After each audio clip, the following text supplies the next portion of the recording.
Assalamu alaikum. The topic for today's discussions is prohibitions as per Quran, part 3. We have already discussed part 1 and part 2. Today we are going to discuss the complete surah, which is Surah Al-An'am, surah number or chapter number 6, ayah number 151 and related ayahs. This particular surah is talking about prohibitions related to parents, children and each soul. So far, in part 1 and part 2, we have discussed prohibitions as per surah number 7, ayah number 33. And in this particular surah, we have discussed that the prohibitions as per Quran. So it is bal baghi bagairul haq, which we discussed in part 1, which is it is prohibited to go to extreme, to cross the boundaries against the deen and the laws and regulations of Deen Islam. It is prohibited to go against the laws, rules, regulations, and to be rebellious against these laws, rules, and regulations, to oppose, to abuse, to torture someone, basically to go do anything against someone in the state of jealousy, to hide the truth, to change the truth, to amend or replace the truth in any manner whatsoever is prohibited, to not give someone or something its due right based on God's given solid judicial principle. Whatever somebody has earned, that is somebody's haq, and that haq has to be given to that person. Not to fulfill one's obligations towards anyone or anything else, which is based on all the different roles and responsibilities that we have in our lives. Not to support, to hinder, to oppose or go against haq in any manner, where haq is considered as an opposite of batil. So if we go against haq, or we hinder these activities, or we oppose these activities, or we do not support these activities, we're doing something which is prohibited as per Quran. Similarly, fahash, which is all the shameful, indecent, immoral acts, whether hidden or obvious, is prohibited. Sins, ism of all sorts is prohibited. Such wealth, power or comfort or luxury that one gets without haq, without earning for it or without making any effort for it, is prohibited. Assigning of partners to Allah for which He has given no authority, and saying things about Allah or from Allah, basically associating anything in the name of Allah or in Deen, is prohibited without knowledge. So today we are going to discuss this particular ayah. And in this particular ayah, we had taken out the meanings for these two words from the Quranic dictionary, and the procedure is the same that we have discussed in how to understand Quranic words by the use of Lughat or Quranic dictionary. So we have taken out the meaning for instance, the word ihsan. The root word is husn, and what it means is basically something that looks good, pleasant to your eyes and all other faculties or all other senses that we have, to our spirit and soul, which is basically which looks good to us in all its meanings. Similarly, it is used as opposite of fasad in Quran. So fasad means anything which creates disbalance, which means husn means to create balance. It means basically to fill the void or lack or some shortcomings in someone. It also means to give something or do something for someone which is pleasant, as inam. And inam is something which you do for something and which you give to something without any expectation of any return whatsoever. And it also means the best, the most excellent. It is basically a step up of adal. So adal means that whatever you are haq for, or whatever you have haq for, you are given that, right? So what it means, as a step up of adl, husn means to give more and take less. So whatever you are owed, what is your due right, you take less than that, and whatever somebody else's is due right, you give more than that. So that is ihsan, or the word husn. The word qatl has been used in Quran in the meaning of to kill someone or something, or to take life out of someone in terms of physically killing someone or something. It also means to degrade, to abuse, to humiliate someone. It also means to make someone or something ineffective, basically to make someone dead or something dead by destroying the inbuilt capabilities, abilities, and whatever the person is able to do. That all those abilities are destroyed, and that makes that person ineffective, basically killing in metaphoric sense. And it also means to deprive someone of knowledge, education, and training. Now let's look at this particular ayat. We have taken out the meaning of these two words, and I'm going to understand this ayat in phase-wise manner, while at the same time we are going to take out all the related ayahs related to that particular phrase. So through this, we are going to make sure that we understand Quranic ayahs through Quranic ayahs, because God says in Quran that we make Quranic ayahs much more clear and in detail. We explain these Quranic ayahs in detail. So what we are going to do, we are going to understand a phrase of this particular ayah through the use of other Quranic ayahs which are related to this. So for instance, this ayah starts with, "Say, come, I will recite what your Lord has prohibited to you, that not you associate anything with him, and to parents do ihsan." And what we have already discussed, the meaning of ihsan is to create balance, to fill the void, to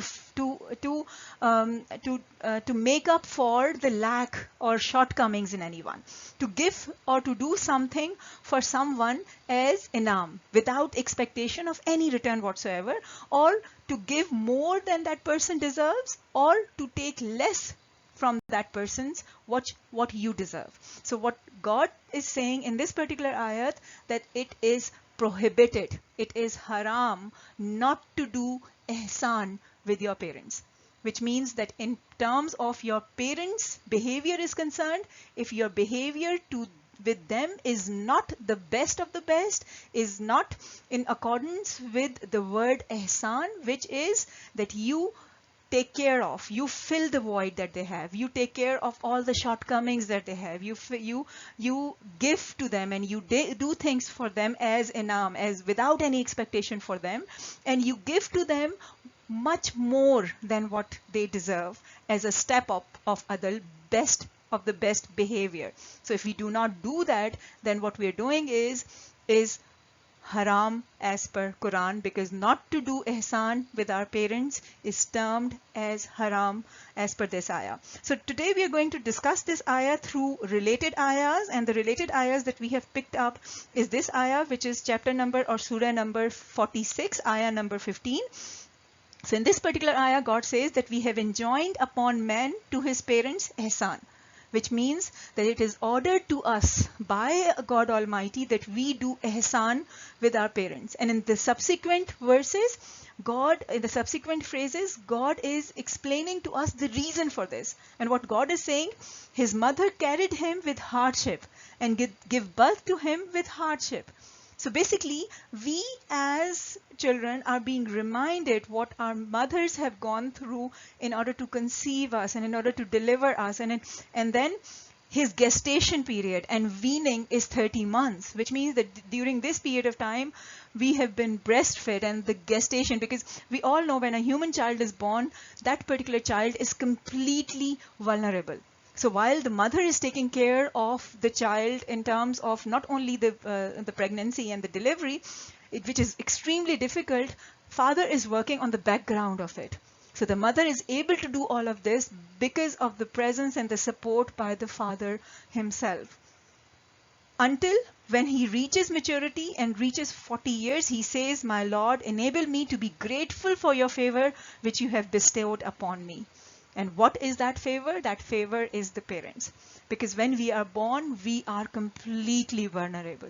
It is because of these parents that God has bestowed his greatest blessings on us. And it is because of these blessings that God has now said to us that To do ihsan has been enjoined on us by God Almighty. It has been ordered, it has been commanded to us. Another ayah that we would like to discuss is Surah number 17, ayah number 23. And here God says, "And your Lord has decreed that you not worship except Him." Again, we cannot do shirk. "And to parents do ihsan. Whether one or both of them reach old age with you, say not to them off, and do not repel them, but speak to them a noble word." You cannot even say as much as a word off. You cannot repel them. Your behavior towards your parent has to be best of the best, because God says that it is what is enjoined upon you, which means that not to do ihsan with parents is considered as equivalent of doing shirk with Allah. It is that big a crime. And both have been prohibited. Assigning partners with God has been prohibited, and not to do ihsan with parents have been prohibited. So much so that God says that whether one or both of them reach old age, you cannot say as much as off to them, and do not repel them, but speak to them a noble word. And here God says, "And lower to them the wings of humility out of Rahim, and say, my Lord, have Rahim upon them, as they have brought me up when small." So I would like to remind you of the earlier vocabulary. We have already discussed the word Rahim in our earlier videos, and I would just like to summarize the word Rahim. Rahim has been derived from the word Rahima, which is a mother's womb at the time of pregnancy. So the word Rahim has all the meanings which Rahima is to a child, which is in 4 broad categories of definition. So Rahima is lifeline, a source of survival for the child. The child breathes from the Rahima. The child takes all its source of nourishment from the Rahima. Similarly, it's a protection. It's a shield. It protects the child from anything that can harm the child. Third, it's a source of long-term nourishment, growth, and progress and development, so much so that a child is born from a single cell to a complete being. It's a source of miracle-like growth and progress and development. And fourth, it's a source of selfless love and sacrifice. It is said that the selfless love and sacrifice that a mother has for a child is multiplied many, many times in case of Rahima, that the Rahima, in order to take care of the child, extracts the required nutrition from the mother's bones, blood, and body without even letting the mother know. It is the source of selfless love and sacrifice to that extent. And God is reminding us that that our parent has brought us up through Rahim in all its meanings. And that's how we are reminded to extend the wing of humility out of Rahim for them, similar to what they have done when they were bringing us up, when they were growing us up. When we were at the stage of growth, they brought us up through Rahim. And that's exactly what God is reminding us times and times again, to extend the wings of humility out of Rahim to them. Now let's go to the next phrase. And the next phrase is, "And to parents do ihsan, and do not kill your child out of poverty. We will provide risk for you and them."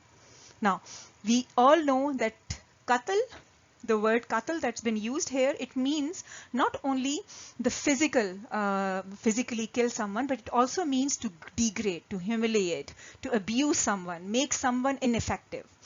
Basically, it is a metaphoric death by destroying that person's faculties and abilities. And it also means to deprive someone of knowledge, education, and training. So basically what God is saying, that do not kill your children out of poverty. When God is saying kill your children, it is metaphoric. It does not mean that we can kill our children physically. It means let their faculties and abilities be nurtured and groomed and developed in its full bloom. Do not humiliate them. Do not abuse them. Do not degrade them. Do not affect their confidence. They need to be nurtured and taken care of. And all their faculties and abilities need to be nurtured and groomed and bloomed and developed, right? So what God is saying, that do not kill your children out of poverty. we will provide risk for you and risk for them. Now, risk, again, it's one of the words that we have already discussed in our earlier discussions. So risk is anything which gives benefit. So it is any food given by God for nourishment, any regular income. Basically, risk means all those sources and means which provide nourishment to us, not just physically, but practically all aspects of our personality and character building. So when God says that we will provide risk for you and risk for them, which means that all the source and means and value and ways of taking care of their character and personality development would be taken care by God. The only thing that you need to do is provide the children with all the ways and means of their development and growth. Do not hinder those development and growth out of the fear of poverty that maybe the parents' ways and means are restricted. Maybe they feel that the children is entrusted, or they're I'll just give you an example. For instance, if you have a child who is really good in, let's suppose, drawing, and you feel that this drawing has no scope in terms of further career development, or you feel that you will not be able to pursue or to let him pursue his higher studies in the field of drawing because it takes so much of the money, or whatever the considerations that you have, do not do that. Let him or her take care of his or her own abilities. Let that skill and talent being developed. Do not crush their abilities. Let him continue with his development of that skill, that talent, that inborn talent that he has, out of the fear of poverty, in the sense that he might not be able to earn that much in future because of the lesser career prospects, or I might not be able to provide him that higher studies in that particular field of study that he or she has chosen. It could be out of that. It could be based on whatever considerations that you have in mind, but God is saying you specifically, do not kill your children out of poverty, which means that do not deprive them of knowledge, of education, of training. Do not make them metaphorically dead by destroying their inborn abilities and faculties and their talents. Do not abuse or humiliate or shatter their confidence in any way whatsoever. So basically, God here is saying that if we end up doing that, we are doing something which is haram, which is prohibited as per Quran. And one of the related ayahs that I have taken out in this respect is surah number 6, chapter number 6, ayah number 140, and it says that those will have lost who killed their children in foolishness. So again, we might be able to kill our children, and again, kill is a wrong word, because kill, the word that's been used here is qatl. So we might be involved in the qatl of our children out of foolishness. So nobody would kill their children physically, right? Again, it's metaphoric. In foolishness, without knowledge. So this is something that we might end up doing unknowingly, without realizing it that we are doing it, and prohibited what Allah had given them as risk. So we might end up prohibiting something for our children, which is actually ways and means of their personality and character development. Because this is risk. This is the definition of risk. It is all the ways and means which has been given as personality development, for nourishment of all aspects of your personality and character. So we cannot prohibit anything which Allah has not prohibited, because by doing that, what we are doing is we might be involved in destroying the inbuilt faculties and abilities for our children. I'll give you an example. For instance, my child is interested in music. Now, she is very good in terms of playing piano, but in my mind, I think that music is prohibited by Allah. So I need to do the research, because what we are doing, if I say to her that music is prohibited without knowledge, what I might end up doing is I might prohibit what Allah had given as a risk for them, inventing untruth about Allah. because I need to complete my knowledge. If this music is not prohibited by Allah, what I am doing is I am making it prohibited for them. And by doing that, what I'm doing is I'm inventing untruth from Allah. I'm associating something with deen which is not true. I'm inventing it because I have not completed my research. I have not completed my knowledge. And in that, without knowledge, out of my foolishness, I have gone to her and I have said to her, music is prohibited as per as by Allah, and therefore you cannot pursue your further interest in music and you cannot develop this talent of yours. And by doing that, what I'm doing is I am practically killing my child's innate ability and faculty. Another ayah that I would like to discuss in this regard is same surah, surah number 6, but ayah number 137, which is a little bit of an early ayah. And here it starts, and so to many of the mushrikeen, their partners. Now, who is mushrikeen? Mushrikeen is somebody who assign partners with Allah. So what God is saying here, God is talking about mushrikeen and saying that their partners. Who is the partner of mushrikeen? Those partners that the mushrikeen listen to, who they have assigned as partners with Allah. They have taken these partners and they have taken them aligned with Allah. So they're listening to their partners more than they are listening to Allah. So God is saying, so to many of the mushrikeen, their partners have made pleasant the killing of their children. And how they have done that? In order to ruin them and cause confusion in their deen. And if Allah had willed, they would not have done so. So leave them to what they invent. So who is inventing? Their partners. And who are these partners? These partners are those who mushrikeens listen to. Mushrikeens are those who assign partners with Allah. So these partners are, what they're doing is, they have made pleasant the killing of the children. And how they have made pleasant the killing of their children? By inventing untruth, by saying that this is prohibited or that is prohibited. And through that, what they're doing is they have made pleasant the killing of the children, and that is how it will ruin them. It will destroy the whole family and it will cause confusion in deen. Because what these mushrikeen are doing, they are listening to somebody else other than Allah. Because if Allah has not prohibited anything, if these partners are prohibiting something, they are inventing something which Allah has not prohibited. And since they are inventing something, they are causing confusion in deen. And by inventing something, what they are doing is they are in effect making pleasant the killing of their own children.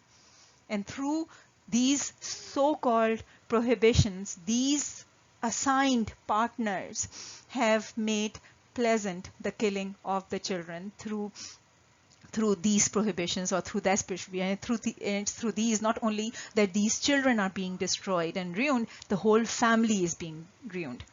Because obviously if I kill my child inborn faculties and abilities and talents, that particular child is ruined. But at the same time, I as mother and the whole family as family is ruined and destroyed as well through this confusion in deen. And the only possibility of avoid this confusion is two phase. One, do not assign partners with Allah. Do not listen to anyone except Allah himself. What is deen? What is prohibited? What is not prohibited?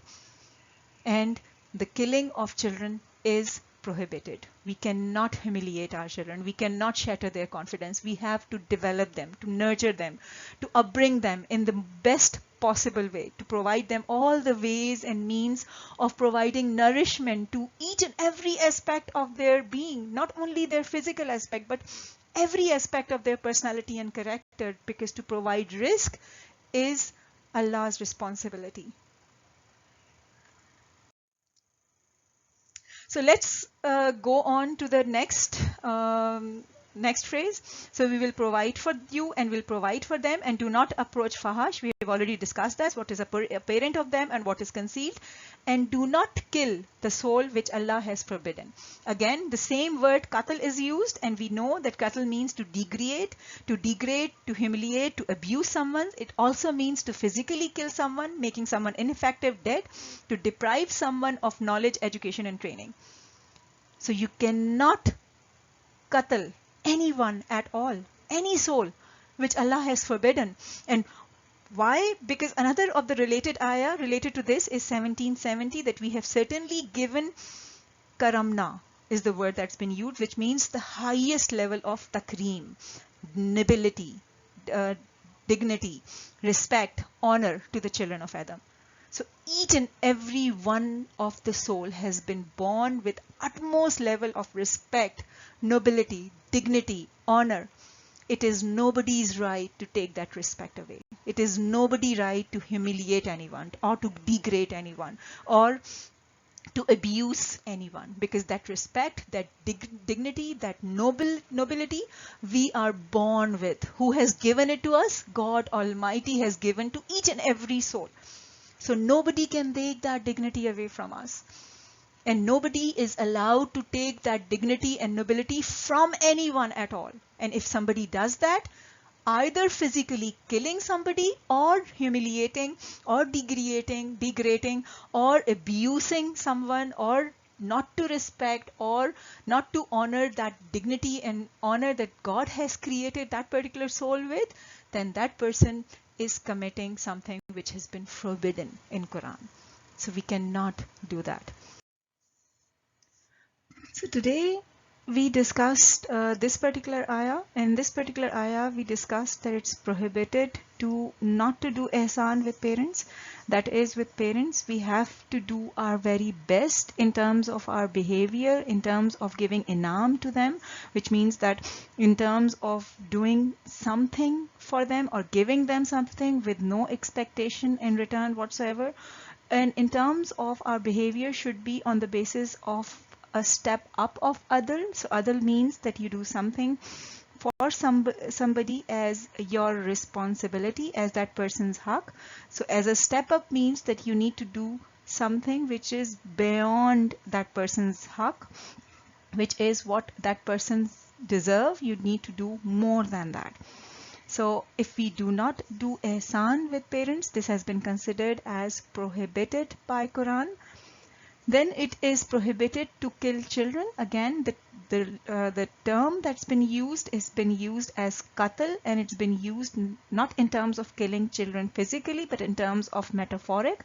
So if we do not allow all the ways and means of their personality and character development, if we hinder those ways and means, or if we prohibit any of these ways and means which has been provided by God as risk for them, as personality and character development for them, then we are effectively killing them by making their existence non-existence, by making them useless, and that is what has been termed as prohibited by Quran, because to get all the ways and means of their personality and character development is their haq, and if we do not provide that as one of our biggest responsibility as parents, then we are effectively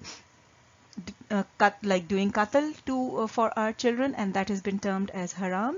Similarly, to kill a soul, again, it has been used as both physical as well as metaphoric in terms of humiliate someone, abuse someone, shattering their confidence, because we discussed that each and every person has been born with utmost level of respect, of dignity, and of nobleness. It is the haq of each and every person to be treated with utmost level of respect, and if we do not treat that person or any person with utmost level of respect and dignity that has been provided to that person by God Almighty, then we are effectively doing something which has been termed as haram by God, and that's what we discussed today. So in the next In the next ayah, we're going to discuss 6090, and it would be a sort of a compilation of all the prohibitions. Thank you so much for listening to this video. Take care of yourself. Jazakallah.